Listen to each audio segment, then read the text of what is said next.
मेरा GC university का है जी। मैं वहाँ लास्ट 15 ईयर से हूँ। तो जीसी यूनिवर्सिटी थोड़ा सा डिफरेंट है। जैसे आपने कहा कि सवाल करने हैं और क्रिटिकल थिंकिंग क्या होती है, तो शाम की मैं क्लास ले रहा था, उसमें आखिरी सवाल बच्चे का था कि अगर कुरान पाक में अल्लाह का नाम पहली दफ़ा आया है तो अब्दुल्ला हुज़ूर सल्लल्लाहु अलैहि वसल्लम के वालिद का नाम अब्दुल्ला कैसे हो गया। तो यहाँ तक की क्रिटिकल थिंकिंग है जो हमें फ़ेस करनी पड़ती है। तो इसमें मैं बुलेट्स में बात करूँगा जो कि स्ट्रेंथ्स हैं नेशनल करिकुलम की, इश्यूज़ हैं, चैलेंजेस हैं और सॉल्यूशंस हैं। और उससे पहले थोड़ी सी ब्रीफ हिस्ट्री कि जो नेशनल करिकुलम है ये 1947 से कायद आज़म ने इमीडिएटली नवंबर दिसंबर में इसकी मीटिंग कॉल की और प्रोसीडिंग्स मंगवाई और अपना मैसेज वहाँ दिया। उसके बाद ये 1950 में, 1956 में और उसके बाद याह्या खान साहब ने इस पर कोशिश की 69 में, फिर हफीज़ पीरज़ादा साहब ने 72 के अंदर, और उसमें तो बहुत बड़ी चेंज थी जिसमें सारे इंस्टीट्यूशंस को नेशनलाइज कर लिया गया था और सारे टीचर्स को गवर्नमेंट जॉब दे दी गई थी और ज़्यादा मकासद थी और नेशनल इंटीग्रेशन थी और इस्लामाइजेशन थी, लोकल कल्चर था, सोशलाइजेशन थी, ये सारे इशूज़ सेम थे। उसके बाद के जो हम बात करें नवाज शरीफ साहब के टाइम की, और उससे पहले 79 में फंडामेंटलिज़म और जिहाद को सपोर्ट करने के लिए अफ़गानिस्तान करिकुलम को चेंज किया गया था। और फिर 2006 में लास्ट पे अभी जो एनलाइटमेंट थी मॉडरेशन की, और परवेज़ मुशर्रफ साहब ने उस पर जो करिकुलम को चेंज किया था, ये सारे करिकुलम जो थे वो नेशनल करिकुलम थे। और फर्स्ट टाइम ये था कि गवर्नमेंट ने इसने अपने उसमें इसका प्रॉमिस था कि हम एक सिंगल करिकुलम लेके आएंगे, और वेरी फर्स्ट डे से 2018 गवर्नमेंट लेने से फ़ौरन बाद से ये मीटिंग स्टार्ट हुई और 400 एक्सपर्ट जो थे वो ऑन बोर्ड थे और उनकी कंटिन्यूस मीटिंग्स हुई। और उसमें लम्स की जो प्रोफेसर हैं मरियम चुगताई, वो रिप्रेजेंट करती हैं हार्वर्ड यूनिवर्सिटी को पाकिस्तान में, वो इसका मेन पार्ट थी। तो मैंने इनकी डिबेट्स अटेंड की हैं, परवेज़ हुदबाई की भी, उनका नज़रिया भी आएगा, और जितने राइट और लेफ़्ट के लोग हैं सबकी की हैं। जो स्ट्रेंथ्स मेन हैं बुलेट्स में मैं इसकी अगर बात करूं कि इसको प्रोटेक्शन हासिल है लेजिस्लेशन की भी, एक्ट ऑफ पार्लियामेंट की भी, गवर्नमेंट की भी और इस्टेब्लिशमेंट की भी। और फिर इंटरनेशनल जो हम सस्टेनेबल डेवलपमेंट गोल्स की बात हुई है, तो 16 सस्टेनेबल डेवलपमेंट गोल्स हैं जो कि रिप्रेजेंट करते हैं तमाम 17वें की बात यह है कि इनकी इम्प्लीमेंटेशन हम करेंगे। 16 बेसिक गोल हैं। तो ये गोल हैं जो कि दुनिया भर में जो मिनिस्ट्रीज़ हैं, जो गवर्नमेंट रन करने की बेसिक इस्टेब्लिशमेंट्स हैं, उनसे रिलेटेड हैं, जिसमें एक है अर्ली चाइल्ड एजुकेशन का। और हमने पाकिस्तान में जो कमिटमेंट की है यूनाइटेड नेशंस में, वो ये है कि हम सिंगल पैनी अपने बजट का स्पेंड नहीं करेंगे विदाउट दीज 16 गोल्स, 17 गोल्स। तो हम जो भी PSDP का प्रोजेक्ट बनाते हैं, जो भी स्पेंडिंग करते हैं, जो भी हम पॉलिसी ड्राफ्ट करते हैं, उसमें हम लिखते हैं कि किस गोल से ये रेलेवेंट है। तो ये 4th जो गोल है या 5th गोल है उससे ये रेलेवेंट है, उसकी भी इसको प्रोटेक्शन हासिल है। फिर इसमें जो बेसिक और चीज़ आई है कि इसमें तमाम मकतबा फ़िक्र इसके सिग्नेटरी हैं, शिया, सुन्नी, देवबंदी, अहले हदीस, सब इसके सिग्नेटरीज़ हैं। और फिर root school system, Lahore grammar school system, Beaconhouse school system इसका सिग्नेटरी है, जो कि मोस्ट हम समझते हैं कि वो इंग्लिश मीडियम है और उनका कल्चर डिफरेंट है।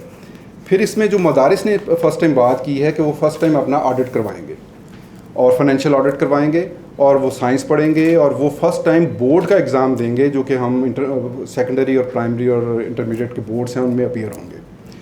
और इसमें 35 लाख तलबा जो इस मेन स्ट्रीम में आए, 40 लाख मेन स्ट्रीम में आएंगे और 35,000 मदारिस जो हैं वो मेन स्ट्रीम के अंदर शामिल होंगे। फिर इसमें जो environment, entrepreneurship, citizenships, animal care से लेके सच्चाई की अहमियत, चुगली, माँ बाप का एहतराम, वक्त की अहमियत, वाटर कंजर्वेशन, हुस्न सलूक और स्मार्ट सिटीज़ और डिजिटलाइजेशन और पॉपुलेशन प्लानिंग तक की बात की गई है। तो ये वो तमाम जो लेफ़्ट और राइट के मकतबा फ़िक्र के लोग हैं उनको ये चीज़ें अपील करती हैं। लेकिन इस पर कुछ इश्यूज़ जो जनरेट हुए हैं during last many seminars, webinars, और main the opponent person is the Hoodbhoy, जिनका क्लेम ये है कि I am the most advocate of the single curriculum. और वो जब भी मीटिंग में बात होती है तो कहते हैं I will talk in the national language Urdu. बेशक किसी को समझ आती है, किसी ने जगह छोड़ के जानी है तो चला जाए, लेकिन उनको जो मेन उनका थीम बाहर आए मैं उसमें डिस्कस करता हूँ। एक जो इसका इशू मेन ये है कि हमने ना ही आज तक को प्रोडक्ट प्रोड्यूस की है अपने इस करिकुलम के ज़रिए, और ना ही हम दीनी मदरसे से को प्रोडक्शन लेके आए हैं। तो अगर आप एक ब्लू 1 को और एक आप येलो 1 को मल्टीप्लाई करेंगे तो वो ग्रीन 1 होगा, वो 1 ही रहेगा। अगर हमने कुछ उसमें इन्हांसमेंट करनी हो और उसमें हम 1 को 1.5 कर लें तो दोनों को मल्टीप्लाई करेंगे, इट माइट बी 3, तो ये रहेगा वहीं के ऊपर, लेकिन ये इसका एक मिक्सचर बन जाएगा, ये एक इशू है।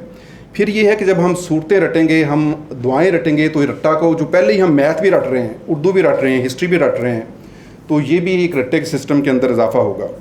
फिर ये है कि क्रिटिकल थिंकिंग, क्यूरियोसिटी, जस्तजू जो है, चूँकि इस्लाम तो इताअत की बात करता है, इस्लाम पे तो क्वेश्चन ही नहीं हो सकता, तो क्रिटिकल थिंकिंग कैसे होगी। फिर ये है कि स्कूल मदरसा बनेगा या मदरसा स्कूल बनेगा, ये भी एक इशू है।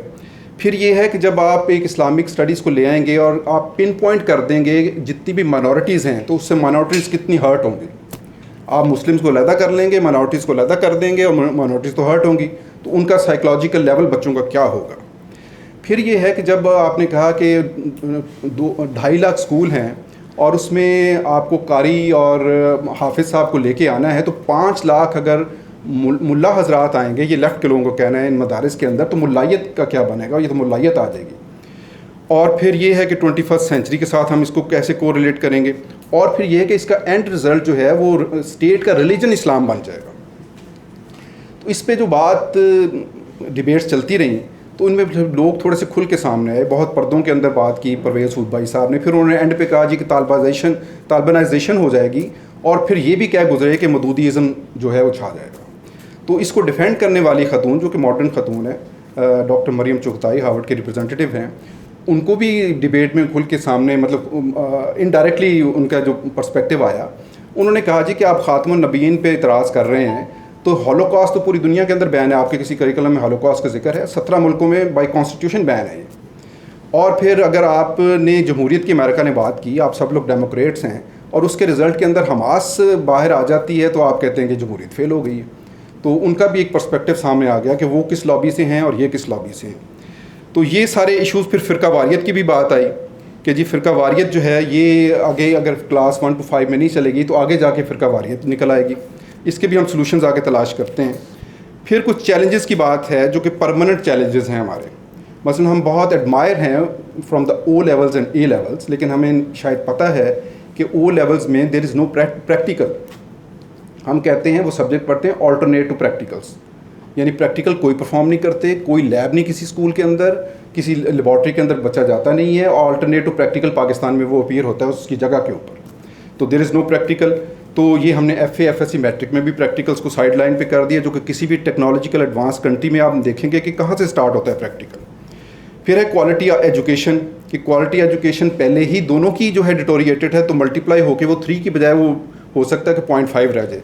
ये जो हाइब्रिड सिस्टम बनेगा, ये क्वालिटी में क्या इसमें प्रेजेंट करेगा, या इसमें क्या हम इसको गेन करेंगे। बैड इंफ्रास्ट्रक्चर और क्लास इन्वायरमेंट, तो इंफ्रास्ट्रक्चर अगर अवेलेबल नहीं है इम्प्लीमेंटेशन के लिए, और बेसिक फैसिलिटीज़ नहीं है, ड्रिंकिंग वाटर नहीं है, आपके पास सैनिटेशन नहीं है, तो आप इन्वायरमेंट क्रिएट नहीं करेंगे, तो उसके अंदर जो भी करिकुलम लेके आएंगे वो कितना आप उसको इनपुट कर सकेंगे, उसके साथ कैसे रिजल्ट ले सकेंगे।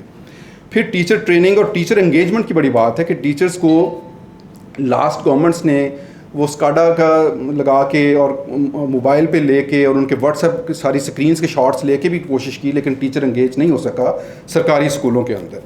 फिर जो एक ट्रेंड चल रहा है, TTT का एक कॉन्सेप्ट है कि टीचर टीच फॉर टेस्ट, कि सिर्फ टेस्ट की तैयारी कराने के लिए टीचर पढ़ाता है, किप्स हो या यूनिक हो या अकेडमी हो, जो भी हो, तो वो उस डायलेमा से हम कैसे बाहर निकलेंगे। फिर इसमें जो है कि अगर ऑल्दो कि we are having the single curriculum for the national integration, but still we have a class system. अगर फैसिलिटीज़ डिफरेंट हैं, HSN रहेगा, बीकन हाउस रहेगा, 40,000 वाला 40,000 रहेगा, 4,000 वाला 4,000 रहेगा, फ्री स्कूल रहेगा, तो क्लास सिस्टम वहाँ पे एग्जिस्ट करेगी, नेशनल इंटीग्रेशन नहीं आएगी। फिर इसमें यह है कि टेक्स्ट बुक बोर्ड का क्या करैक्टर होगा, उसकी इनपुट क्या होगी। ऑल्दो कि all the books will be approved by the text book board, लेकिन सिंध टेक्स्ट बुक बोर्ड बहुत पुअर है, बहुत बैकवर्ड है। उसने 1990 से ऑनवर्ड्स कोई FSC का करिकुलम की कोई टेक्स्ट बुक अप्रूव ही नहीं की, बनी हुई टेक्स्ट बुक अप्रूव नहीं की। और जो प्रेजेंटली हुआ है कि जी हमारे जो पंजाब टेक्स्ट बुक बोर्ड था, उसने 100 बुक्स को बैन किया है due to different Islamic issues और नेशनल इशूज़। तो इस पर भी क्रिटिसिज्म है, एक चैलेंज है कि क्या आप सिंगल आउट के ऊपर बुक को बैन कर सकते हैं कि नहीं कर सकते, उसका कोई प्रोसीजर होना चाहिए कि नहीं होना चाहिए। फिर एक और चीज़ जो आई है कि ये सारा सिस्टम जो है अभी तक ना हमारा एग्जिस्टिंग सिस्टम जिसमें हमने इम्प्रूव किए बगैर इंटीग्रेशन की है कि इसको ना इसने डिलीवर किया है, ना लिटरेसी रेट इंक्रीज़ किया है। अगर हम इसकी डिलीवरी देखें तो हम यूनिवर्सिटीज़ 300 यूनिवर्सिटीज़ हैं और बच्चे स्टार्ट से लेके बड़े उनके स्कोर्स अगर मैट्रिक के देखें सिस्टम से गुजरने के बाद तो 99 स्कोर्स वो गेन करते हैं। लेकिन कोरोना के ऊपर हम कोरोना वायरस को देख भी नहीं सकते माइक्रोस्कोप से टिल दैट कि हम उसकी कोई वैक्सीन प्रिपेयर कर सकें। हमारे नेबर में इंडिया ने वैक्सीन प्रिपेयर की है, तो हमारी एक भी हाईटेक प्रोडक्शन नहीं है पाकिस्तान के अंदर, कोई प्रोडक्ट सिंगल हाईटेक प्रोडक्ट नहीं है इस सिस्टम ने प्रोड्यूस नहीं की। अभी करंट ये हुआ है कि जो टेक्निकल और वोकेशनल इंस्टीट्यूट्स थे 80% वो बंद हो गए हैं। इस वजह कोरोना की वजह से बंद नहीं हुए, इस वजह से बंद हुए हैं कि लोगों ने मेन इस स्ट्रीम से हट के तो एफएससी और अदर स्ट्रीम्स की तरफ जो है वो ज़्यादा उनका इंटरेस्ट है। और ये जितने भी प्राइवेट थे और इवन गवर्नमेंट जो इंस्टीट्यूट्स थे फ्री एजुकेशन के लिए, उनके अंदर भी जो अटेंडेंस है वो 50% से ज़्यादा डाउन हो गई है। फिर हमारे यहाँ एक कॉन्सेप्ट चल रहा है मैट्रिक टेक का और एक चल रहा है मैट्रिक एग्रीकल्चर का, वो उसके साथ उसको इन लाइन नहीं किया गया, उसको कंसिडर ही नहीं किया गया। तो हम सोच ये रहे हैं कि हमने टेक्नोलॉजी में एडवांस करना है और वोकेशनल हमारी प्रायोरिटी के अंदर शामिल है। सॉल्यूशंस अगर हम लें तो सॉल्यूशंस बड़े सिंपल हैं। डेनमार्क से तशरीफ़ लाए हैं, दुनिया का टॉप 10 जो एजुकेशनल अर्ली एजुकेशन सिस्टम उसमें शामिल है। नंबर 1 पे अगर फिनलैंड का है या जापान का है तो ये हम जस्ट कॉपी कर सकते हैं। उसमें इस्लामाइजेशन और एंटी इस्लामाइजेशन का कोई कॉन्सेप्ट नहीं है। अगर हम ये जो अभी हमारा करंट सिंगल नेशनल करिकुलम है, इसका अगर हम पायलट इसको करना चाहें तो पायलट किए बगैर भी जब इम्प्लीमेंटेशन इसकी होगी तो डिफरेंट स्कूल चेन्स जो हैं उसके with in that school chains जो बेस्ट स्कूल्स हैं वो खुद बताएंगे कि वी आर पायलट। उनके हम रीड आउट कर सकते हैं, प्लस माइनस उसमें देख सकते हैं कि उसकी क्या रिजल्ट्स हमें मिले हैं, स्टूडेंट्स ने क्या उसको रिएक्ट किया है, टीचर्स ने उसको क्या रिएक्ट किया है। तो उसको हम अननेचुरली अनडिफाइंड हम उसको पायलट कर सकते हैं। फिर जो बात रट्टा सिस्टम की हुई है, वो किसी ज़माने में था कि टाट स्कूल में पहाड़े याद कराए जाते थे, मैथमेटिक्स के रट्टा लगाया जाता था। तो दुआएं याद करवाने की ज़रूरत नहीं है। इसमें जो पब्लिशर्स हैं उनके लिए भी स्कोप बनेगा कि आप उसको डिस्प्ले कर दीजिए क्लासरूम्स के अंदर, आप उसको चार्ट्स के ऊपर डिस्प्ले कर दीजिए और बच्चे उसको विजुअलाइज करके उसके वो इमेजेस को स्टोर कर लेंगे, वो उसको रट्टा लगाने की ज़रूरत नहीं पड़ेगी। अब तो आपके पास स्मार्टफोन है, आप एक दफ़ा सुनेंगे, 10 दफ़ा सुनेंगे, 50 दफ़ा सुनेंगे, तो आपको रटने की ज़रूरत नहीं है, आप उसको विजुअलाइज कर सकते हैं। फिर आप एक और था कि जब बच्चा नमाज सीखेगा और वज़ू सीखेगा तो वो शिया नमाज़ पढ़ेगा या वो वज़ू कौन सा करेगा, ये सवाल वहाँ पे रेज़ किया गया। इसका सोल्यूशन भी दिया गया, इस पे उनका कंसेंसस हुआ सारे फ़िरक़ों का कि वज़ू और नमाज का तरीका जो है वो बच्चे घर से पेरेंट्स से सीख के आएंगे और पढ़ेंगे, अपने अपने इकट्ठे पढ़ेंगे, इसमें इंटीग्रेशन भी होगी, सीख के वहाँ से आएंगे।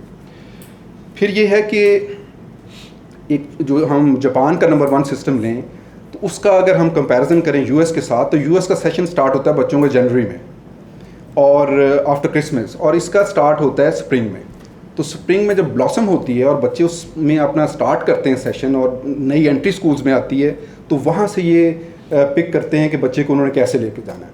फिर जापान के अंदर सिर्फ यूनिफॉर्म करिकुलम नहीं है, यूनिफॉर्म है पूरे जापान के अंदर। पूरे जापान के अंदर एक यूनिफॉर्म है एक क्लास के लिए, और फिर सेम लंच है, सेम लंच बॉक्स है, सेम लंच उनके स्कूल बैग्स हैं। तो उसमें किसी का कोई क्लास सिस्टम जनरेट नहीं होगी, किसी के लिए कोई डिप्राइव्ड फील नहीं करेगा। और इसमें जापान के अंदर एक और उनकी लिंकेज है, nursery to industry linkage. Nursery to industry linkage ये है कि जो नर्सरी के बच्चे हैं वो ट्रॉली के अंदर डाल के वो जो टोयोटा मोटर की चेन है, मैन्युफैक्चरिंग चेन, उसके साथ वो ट्रैवल करते हैं। वो पहले दिन से ही जब स्कूल में आते हैं तो उनके टूर स्टार्ट हो जाते हैं इंडस्ट्री के, और जब वो स्कूल लाइफ में होते हैं तो इवनिंग के अंदर वो जॉब करते हैं इन हाईटेक चीज़ों को बेचने की। उसकी फिजिबिलिटीज़ उसकी स्पेसिफिकेशन बताते हैं क्लाइंट को, क्लाइंट की आउटपुट लेते हैं, क्लाइंट से डिस्कस करते हैं, और जब वो इंडस्ट्री में जाते हैं तो सारा नॉलेज उनके पास होता है कि क्लाइंट की क्या डिमांड है, इसमें क्या प्रॉब्लम्स हैं, और उसको वो जाके इम्प्लीमेंट करते हैं। ये उनका इंटरेक्शन है। फिर हमने जापान के अंदर ये है, इस्लामाइजेशन नहीं है, कोई उनकी बच्ची जो है वो खुले बालों के साथ नहीं आ सकती, या उसने बाल कटवाने हैं या उसने उनको बांध के आना है। और कोई बच्ची मेकअप नहीं कर सकती, आईब्रोज नहीं बना सकती, कोई ज्वेलरी नहीं पहन सकती, क्योंकि ये उनके लिए है कि उन्होंने फिर इंडस्ट्री में कैसे काम करना है।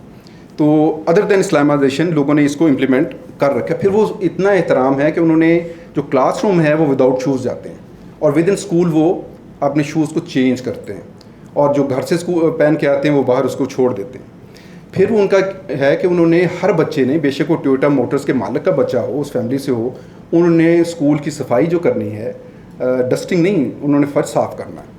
और फिर जब इस वक्त से वो सीखना शुरू करेंगे, इस वक्त से वो कॉपरेशन शुरू करेंगे। जापान में कोई बच्चा दूसरे को अब्यूज़ नहीं करता, ना थप्पड़ मारता है, अगर गिर जाए तो दूसरा उठाता है, तो सीख लेते हैं। कोई बच्चा रैपर नहीं फेंकता। अगर आप लाहौर सिटी में 12 बिलियन स्पेंड कर रहे हैं सॉलिड वेस्ट मैनेजमेंट पे, और 1 करोड़ 20 लाख बंदे गंद फैला रहे हैं और 10,000 बंदा कलेक्ट करने की कोशिश कर रहे हैं, उसमें टोटल नाकाम है वो, तो आपके पैसे स्पेंड हो रहे हैं। अगर आप इसको प्राइमरी करिकुलम में ले आएंगे तो आपके पास कोई भी स्प्रेडिंग नहीं होगी और आपको ये मैनेज करना ही नहीं पड़ेगा। There is a zero waste in the Japan different cities में, बिकॉज बच्चों ने सीख लिया है इसको। फिर असम्बली है, असम्बली का कॉन्सेप्ट है। प्राइवेट स्कूल्स के पास स्पेस की कंस्ट्रेंट है, लेकिन असम्बली डिज़ाइन की जा सकती है, असम्बली को इनिशिएट किया जा सकता है। और फिर क्लब्स हैं, स्पोर्ट्स क्लब्स हैं, और फिर सिविक सेंस, इसकी हमने पहले बात की है कि सिविक सेंस अगर बच्चे में वेरी चाइल्डहुड के अंदर, उसके सॉफ्टवेयर के अंदर शामिल हो जाएगी, इनडायरेक्टली, अननोइंगली, तो वो लाइफ टाइम के साथ उसके साथ चलेगी। वो एक प्रॉपर इंसान भी होगा, प्रॉपर मुसलमान भी होगा, वो एक टेक्नोलॉजिस्ट भी होगा, वो एक इंजीनियर भी होगा, वो एक साइंटिस्ट भी होगा।